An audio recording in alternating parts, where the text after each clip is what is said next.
SFIO റിപ്പോർട്ടിന്മേൽ തുടർ നടപടി സ്വീകരിക്കാനുള്ള വിചാരണ കോടതി ഉത്തരവ് റദ്ദാക്കണമെന്നാവശ്യപ്പെട്ട് CMRL ഹൈക്കോടതിയിൽ. എറണാകുളം അഡീഷണൽ സെഷൻസ് കോടതി ഉത്തരവിനെതിരായാണ് ഹർജി. വിവരങ്ങളുമായി സാലി മുഹമ്മദ് ചേരുകയാണ്. സാലി, ഈ വിഷയത്തിൽ SFIOയുടെ കുറ്റപത്രം, SFIOയുടെ അന്വേഷണമെല്ലാം വലിയ തരത്തിലുള്ള ആഘോഷമാക്കുകയാണ് മാധ്യമങ്ങൾ. CMR തുടക്കം മുതൽ തന്നെ ദില്ലി ഹൈക്കോടതിയിലടക്കം ഇതുമായി ബന്ധപ്പെട്ട ഹർജികൾ നൽകിയിട്ടുണ്ട്. നിലവിൽ എന്താണ് ഇപ്പോൾ കൂട്ടിച്ചേർക്കാൻ കഴിയുന്ന കാര്യങ്ങൾ? ഈ വിചാരണ കോടതി നടപടി റദ്ദാക്കണമെന്ന് തന്നെയാണ് CMRL ആവശ്യപ്പെടുന്നത്. അതായത് വിചാരണ കോടതി ഈ SFIOയുടെ റിപ്പോർട്ട് ഫയൽ സ്വീകരിച്ച് തുടർ നടപടികളിലേക്ക് കടന്നിരുന്നു. കഴിഞ്ഞ 26-നാണ് കൊച്ചിയിലെ പ്രത്യേക കോടതിയിൽ SFIO റിപ്പോർട്ട് സമർപ്പിച്ചിരുന്നത്.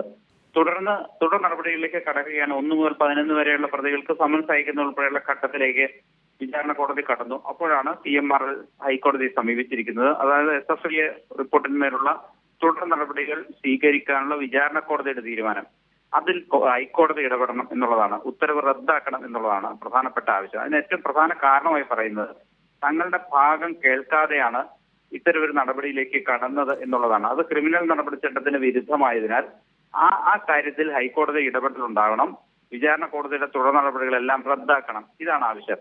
ഒപ്പം തന്നെ മറ്റൊരാവശ്യവുമായി CMRL ഈ വിചാരണ കോടതിയെ സമീപിച്ചിട്ടുണ്ട്. അതായത് എറണാകുളം അഡീഷണൽ സെഷൻസ് കോടതിയെ SFIO റിപ്പോർട്ടിന്റെ പകർപ്പ് കക്ഷികൾക്ക് നൽകിയിരുന്നില്ല ഇതുവരെ.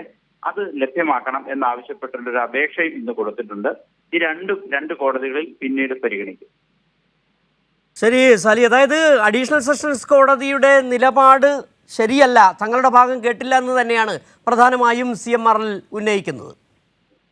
അതായത് തങ്ങളുടെ ഭാഗം കേൾക്കാതെയാണ് ഈ റിപ്പോർട്ടിന്മേൽ തുടർ നടപടികളിലേക്ക് കടക്കാൻ സമൻസ് അയക്കുന്ന ഉൾപ്പെടെയുള്ള നടപടികളിലേക്ക്